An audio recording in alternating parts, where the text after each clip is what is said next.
نحمدہ و نصلی علی رسول الکریم اما بعد اعوذ باللہ من الشیطان الرجیم بسم اللہ الرحمن الرحیم ومن الناس من یعبد اللہ علی حرف فإن أصابه خیر اطمأن به وإن أصابته فتنة انقلب على وجهه خسر الدنیا والآخرة ذالک هو الخسران المبین یدعو من دون اللہ ما لا یضرہ وما لا ینفعہ ذالک هو الضلال البعید یدعو لمن ضرہ اقرب من نفعہ لبئس المولا ولبئس العشیر ان اللہ يدخل الذين آمنوا وعملوا الصالحات جنات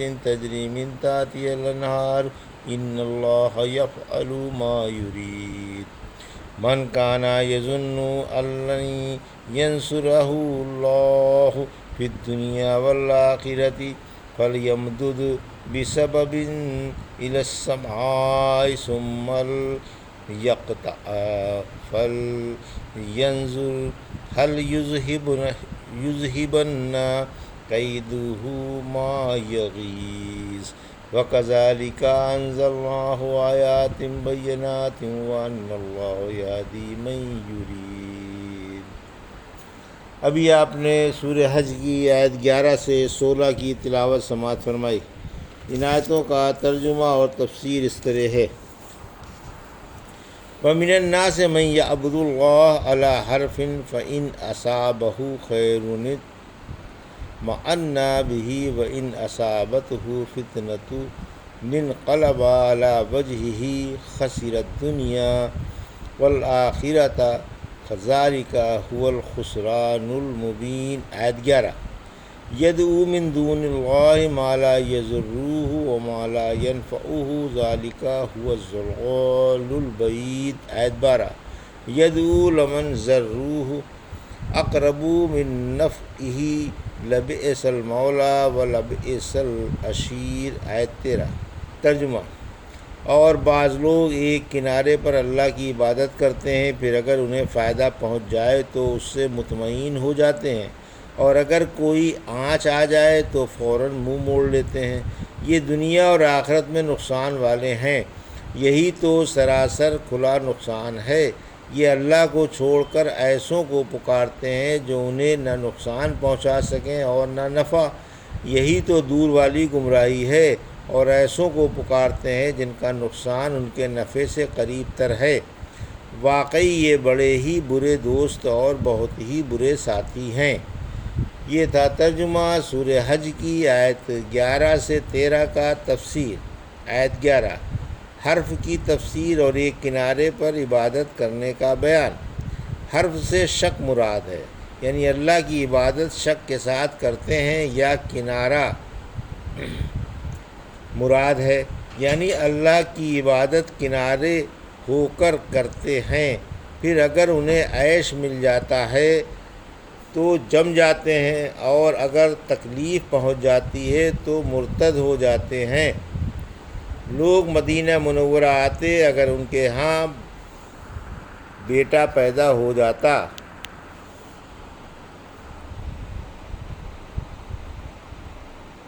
اور گھوڑی خوبصورت بچہ دے دیتی تو کہتے یہ دین اچھا ہے، اور اگر ایسا نہ ہوتا تو کہتے یہ دین ٹھیک نہیں۔ دیہاتی رحمت عالم صلی اللہ علیہ وسلم کے پاس مدینہ منورہ آ کر مسلمان ہو جاتے اور اپنے اپنے گاؤں چلے جاتے۔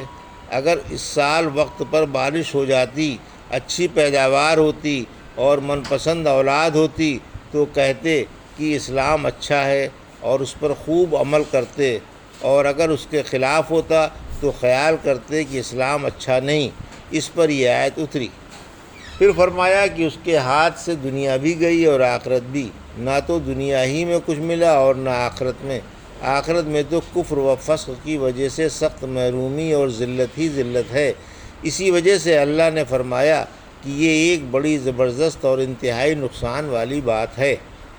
آیت 12 مشرکوں کی مضحکہ خیز عادت، یعنی مشرک مورتیوں سے اور تھانوں سے فریاد کرتے ہیں اور مدد اور روزیاں مانگتے ہیں، حالانکہ ان میں نہ فائدہ پہنچانے کی صلاحیت ہے اور نہ نقصان کی، بھلا اس سے بڑھ کر گمراہی اور کیا ہوگی۔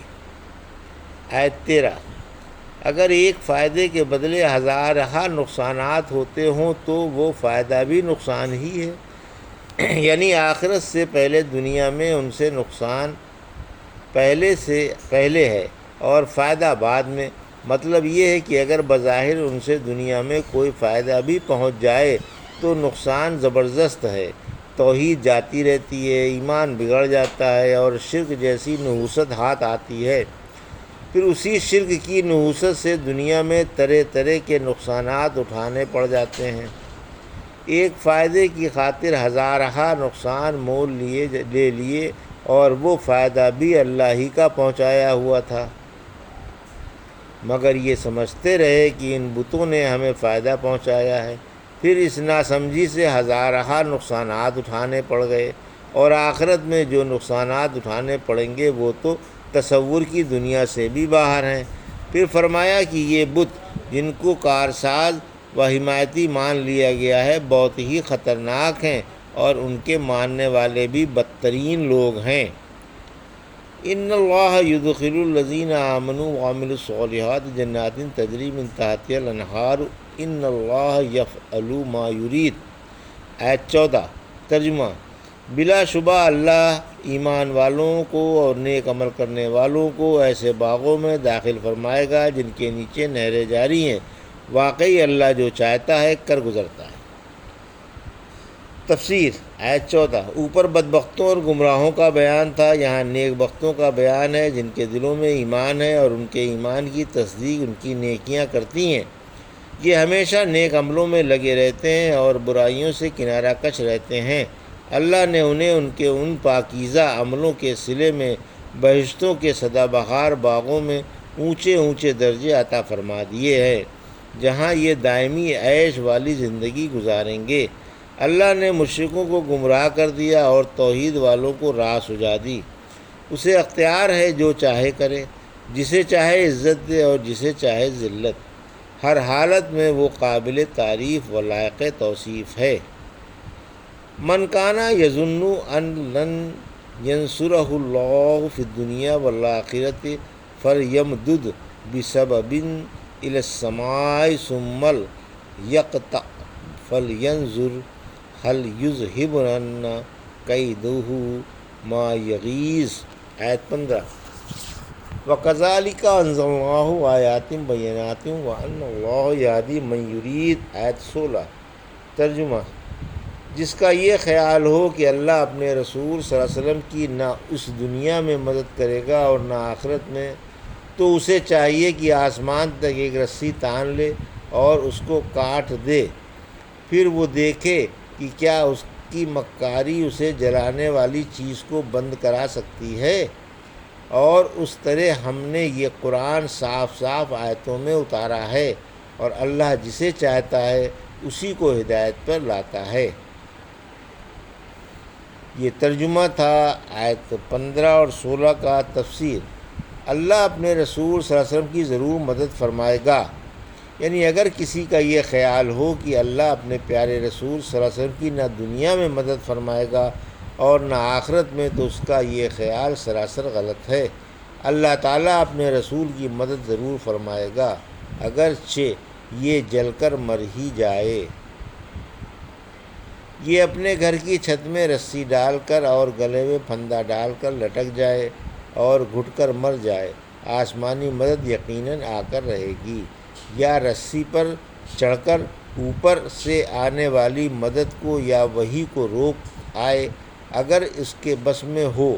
پس جس کا یہ گمان ہو کہ اللہ اپنے رسول کی، اپنی کتاب کی اور اپنے دین کی مدد نہیں فرمائے گا، وہ اپنا گلا گھونٹ کر مر جائے، کیونکہ اسے آپ کی مدد بھاتی نہیں اور حسد پیدا ہوتا ہے۔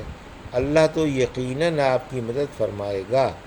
سورہ غافر کی آیت 51 میں فرمایا، یقیناً ہم اپنے رسولوں کی اور ایمان والوں کی ضرور مدد کریں گے، اس دنیا میں بھی اور قیامت کے دن بھی۔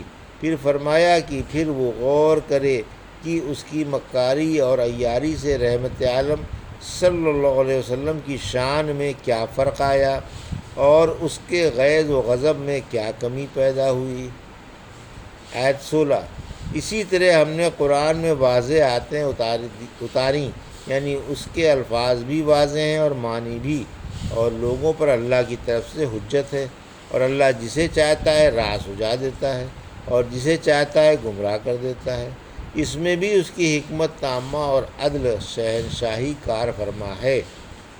سورہ انبیاء کی آیت 22 میں فرمایا اس کے کاموں پر کوئی ہوں بھی نہیں کر سکتا اور وہ سب سے ایک ایک بات پوچھ لے گا۔ اس کی حکمت و رحمت، عدل و علم اور قہر و عظمت کے لحاظ سے اس کے حکم کو کوئی ٹال نہیں سکتا اور وہ جلدی حساب لینے والا ہے۔ یہ تھا سورہ حج کی آیت 11 سے 16 کا ترجمہ اور تفسیر جو بھی آپ نے سماعت فرمائی۔ بارک اللہ لی و لکم فی القرآن الحکیم ونفعنی وایاکم بآیات الذکر الحکیم۔